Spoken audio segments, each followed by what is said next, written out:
As I grow up in the faith, one of the things that I find very helpful to me is that I talk to more unbelievers, and I engage in social issues, and I get a more thoroughly biblical worldview, and all of a sudden passages in the Bible that I understood kind of logically.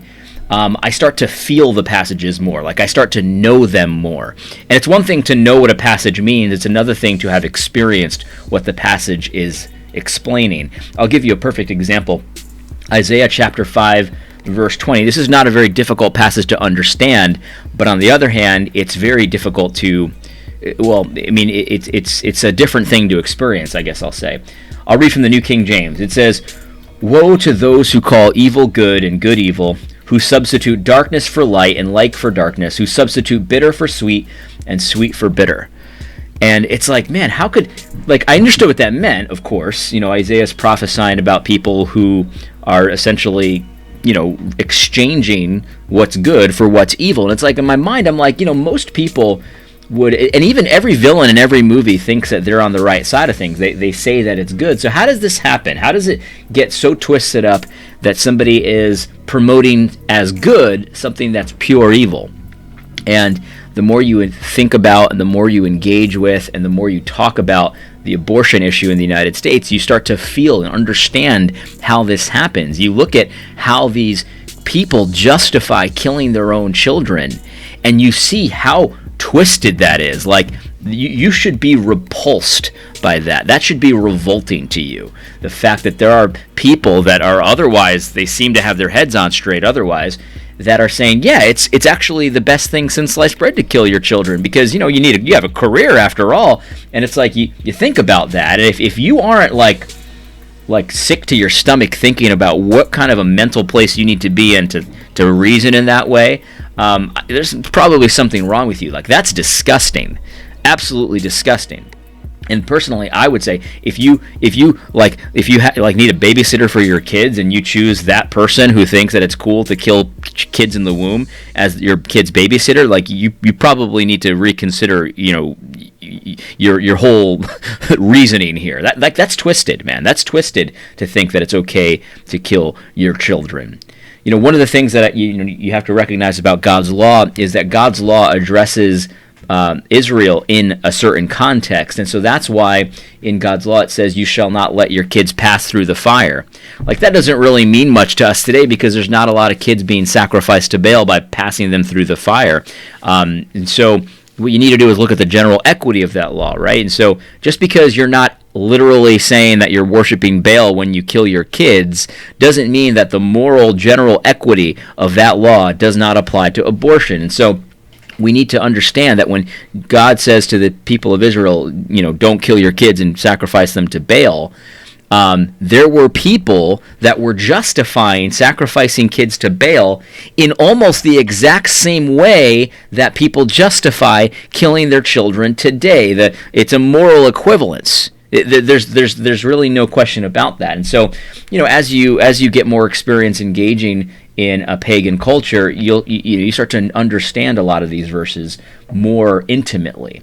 Another passage that I'm starting to understand more is a passage that comes from Deuteronomy. Deuteronomy, this is chapter 25. And listen to what it says here. Again, there's a moral equity here. There's a general principle that you need to kind of draw out of the text. So here's what it says. God says, "You shall not have in your bag differing weights, a heavy and a light. You shall not have in your house differing measures, a large and a small. You shall have a perfect and just weight, a perfect and just measure, that your days may be lengthened in the land which the Lord your God is giving you. For all who do such things, all who behave unrighteously, are an abomination to the Lord your God."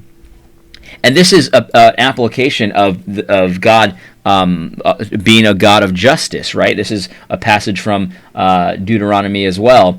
It says, "You shall not follow a crowd in wrongdoing. When you testify in a lawsuit, do not pervert justice by siding with the crowd. Don't show favoritism to a poor man in his lawsuit. Don't accept a bribe, for a bribe blinds the eye who sees and twists the words of the righteous. You must not pervert justice. You must not show partiality to the poor or favoritism to the rich. You shall judge your neighbor fairly. And this is something that, those are easy words to understand. You shouldn't have unequal measures, so that, with one person that you like, you use the fair measure, and maybe someone that, is maybe out of favor with you, you use the unfair measure to your advantage. And we see so many examples of this. This is just a quick stroll around Twitter. Here's Twitter. Here's Washington Post publishing an opinion piece, and it says, this is the headline: both the namesakes of Washington and Lee University perpetrated racial terror. The school should be renamed. So a school named after Washington should be renamed because Washington perpetrated terror. This is an article produced by the Washington Post. I mean, I'm not the only one who's seen the irony there. Again, there's an unequal weight here. They're using the weight for Washington, the school, not for Washington, the Post. This is a tweet from Ryan Fournier, and he says, in 2008, Barack Obama visited Mount Rushmore. CNN called it, quote, majestic and, quote, quite a sight. This year, Trump visits Mount Rushmore, and they call it, quote, a monument of two slave owners on a land wrestled away from Native Americans. What changed? You see, there's unequal weights here. There's unequal measures here. The media is treating Obama differently than Trump. I mean, you could come up with endless examples just like this. This is even true in the Christian community. Here's David Platt promoting a protest for black lives and racial injustice, where he's encouraging you to march, pray, and sing with other followers of Christ from churches around the district today at 2, right? And he hashtags it Faith That Works in D.C. And this was to be held on Sunday, June 7th, at a time where David Platt's church was not meeting for worship because it was too dangerous to worship the Lord of Glory because the coronavirus is going to get you. There's unequal weights and measures here. That's the thing. Like, on the one hand, you can go protest Black Lives Matter, but you can't worship God. On the one hand, it's too dangerous. On the other hand, it's not too dangerous. There's something going on here. This puts flesh and blood on it when it says you have unequal weights and measures. We're treating people with partiality, and in this case, it's very grievous because you're not doing your duty before God, but you are doing your duty before the world. Here's another one, Gospel Coalition. I did a video about this yesterday. The title of this article is "The Church Doesn't Need Online Watchmen," from an online watch blog. That's what the Gospel Coalition is. It's an online watchman. The article is all about how online watchmen don't operate in the realms of church polity. Neither does Gospel Coalition. And so you see there's unequal weights and measures, and this puts flesh and blood on the scriptures for me, because this is exactly what God warned us not to do. He said people that do this kind of stuff are an abomination to him. That's what he said. Here's a last example that I found just today. This is Denny Burke.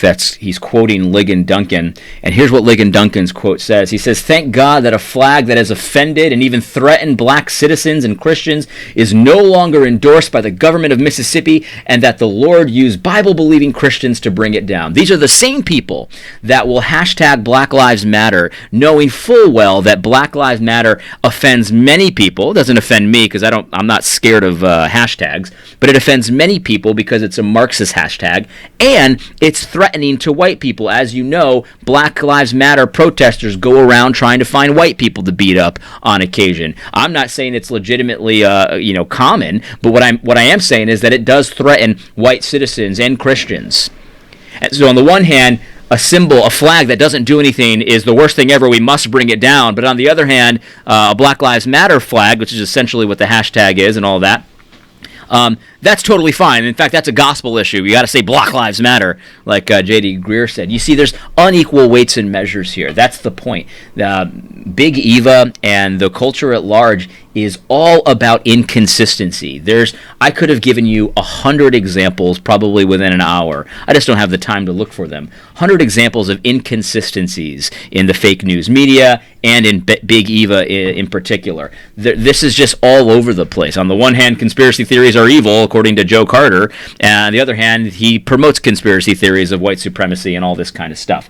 And so you see what I'm saying? Like that's what I really appreciate about this woke church tsunami of apostasy, is that it helps me to understand and to really know what God's talking about in the scriptures. And that brings me to my final scripture, because you might be asking yourself, how did this happen? How did this happen? It reminds me of that Seinfeld episode where, I'll just play the clip. So what are you saying, that we're wrong? Oh, everybody's wrong but you. You know, this is like that Twilight Zone where the guy wakes up and he's the same and everybody else is different. Which one? They were all like that. Yeah, that's what people, keep messaging me. Like, how did this happen? I feel like I just woke up and everyone's all of a sudden crazy. You know what I mean? And this is the thing. Like, I've always known what this verse said. I always known what it meant, but I had never experienced it before. I'd never really known, with my soul, with my heart, what it is to experience this verse. This is Paul bidding farewell to the Ephesians, and he says this. He says, I'm going to read from the New King James. For I know this, that after my departure, savage wolves will come in among you, not sparing the flock. Somewhere else he says this. This is actually the words of Christ. He says, beware of false prophets. They come to you in sheep's clothing, but inwardly they are ravenous wolves. So you see a couple things here, because I knew what that meant. Like, he meant, you're gonna think that they're like you. They're wearing sheep's clothing, but on the inside, they're there to devour. They're there to destroy the flock. They're there to eat the flock, essentially. And the reality is, we need to come to terms with the fact that many of our Big Eva leaders are like this. Outwardly, they look like us. They speak like us, and I don't mean racially. Before you get all crazy on me, they look like us. They speak like us. They're evangelical. I mean, they use the evangelical buzzwords, and they're lovely and they're nice. That's the other thing. Like, we think false prophets are going to come in and they're going to be, kicking and taking names, but. No, they're going to be nice. They're going to flatter you. They're going to make you feel good. And I think we're experiencing that now. I mean, Matt Chandler has made me feel so good in the past. Russell Moore is just, I watch his content, I just feel lovely about myself. I mean, he promotes and he wants to empower women, and he wants to empower minorities and stuff. Like, that's wonderful. Tim Keller, I've learned so much from him. But these people are living in topsy-turvy land. Like, yeah, they're nice. They have some great things to say. But then you can see how they are going with the spirit of the age. They're just basically parroting the talking points of the mainstream media, of progressives, of liberals, of Marxists even. These are not compatible worldviews with Christianity. So how is it that they're so nice and they look like sheep and they act like sheep and all of this, but then all of a sudden we wake up and they're promoting enemy doctrines. And I'm not talking about oopsie kind of doctrines. Like, these overturn the law of God. I'm talking like making good evil and evil good and sweet bitter and bitter sweet. All of that stuff, that's what's being promoted here. We've got, if you look at Russell Moore's Twitter feed, it's going to be a combination of a few things. It's going to be a combination of trivialities, so he does the reading rainbow thing. He's still doing that. If you can imagine, in a time when religious liberty is being threatened ridiculously, he'll still do his reading rainbow things. Put out, look at this one. This is his Russell Moore podcast. Cross of the Jukebox. I talk about one of my favorite songs, Johnny Cash's Ring of Fire. That very helpful, Russell Moore. Thank you. So that's some of what you'll get. But then you'll also get triviality, spirit of the age type stuff. He'll talk about taking down the flag, like that's his big thing. Oh yeah, we got to take down the flag. It's a scary flag and all that kind of stuff. And that's what you'll get from him. It's just absolutely spirit of the age capitulation. That's what it is. And so we have to recognize that we've always kind of known that the wolves in sheep clothing, like it's very easy to be like, oh yeah, that's people from that other group over there. Like, oh, those charismatics. Yeah, you can easily see the wolves over there. We got Benny Hinn, he's over there, and it's very easy to see that. But when we read Acts 20, verse 29, and we read Paul warning the Ephesians that wolves are going to come in among you. They're going to be among you. They're not going to be identifiable. When we hear the words of Christ in Matthew 7, wolves will come to you in sheep's clothing, but on the inside they're ravenous wolves. We need to understand that he's talking about our groups. He's talking about evangelicals. He's talking about reform circles. He's talking about our group. It's not just those groups over there. He's talking about our groups. And so when we think, okay, what would that look like? I'm trying to find the right words here, but it would look like this, where people that have had a track record, you always hear that, oh, how could you say that about that brother? He has a track record of gospel ministry. And it's like, okay, that's his clothing. That's the sheep clothing, right? His track record of consistently helpful gospel blogs and gospel books and gospel conference speaking, that's the sheep's clothing. And now it has become revealed that on the inside, he's a ravenous wolf. He wants to make a meal of the flock. He wants them to follow him into all of this woke cult stuff where there's different definitions of reconciliations. There's different definitions of atonement. There's different definitions of unity and brotherhood and all of these things where you come to the table and like there is actually we don't just come to the same table. That's colorblind theology. You can't have that. That's colorblind theology. Oh, you're a racist for even bringing it up, that our identity would be in Christ and Christ alone and skin color doesn't mean anything. Like, all of a sudden, that becomes evil. When it's the teaching of Jesus Christ himself, his teaching becomes evil. You can be sure that you're dealing with a wolf, and all that track record of ministry is just the sheep's clothing. That's the thing that gets me so frustrated when someone says, if one comment about Marxism is enough to make me a Marxist, then, well, I have a track record of ministry. And it's like, yeah, look, I have a track record as well of being a Christian. And if I decide to one day say, Allah, whatever that is, inshallah, whatever it is, Allah, illallah, yeah, that's right, I learned that from Dr. White. If I say that one day online, it's just one sentence, but it actually means that I've left the faith. That means that I've been a ravenous wolf. Do you understand what I'm saying? Like, one sentence can do it.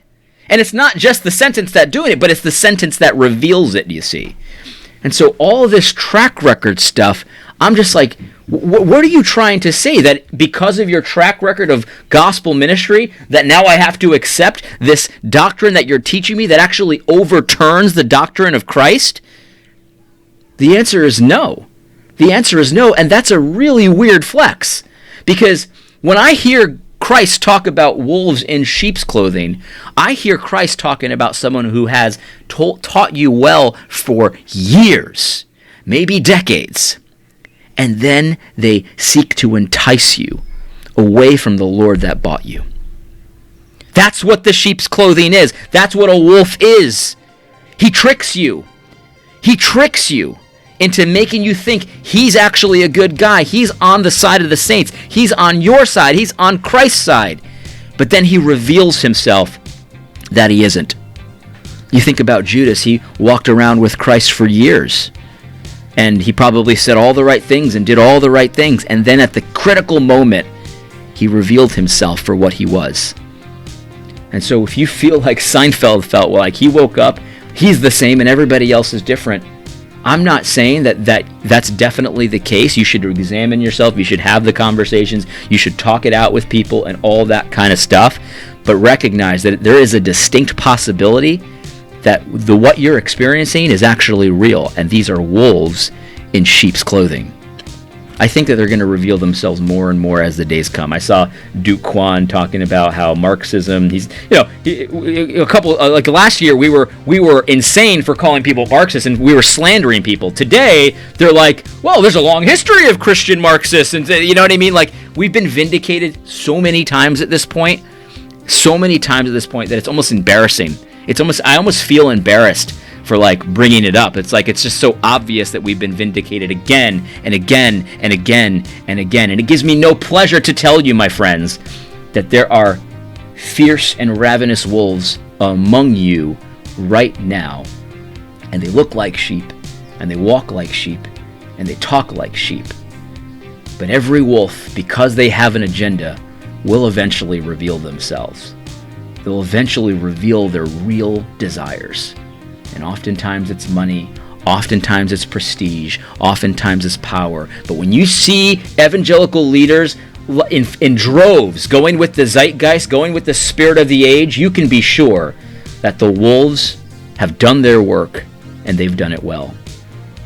And we must stand firm, do not consent, and always seek to honor the Lord in everything, even our dealings with those who have called themselves our brothers for decades. Anyway, I hope you found this video helpful. God bless.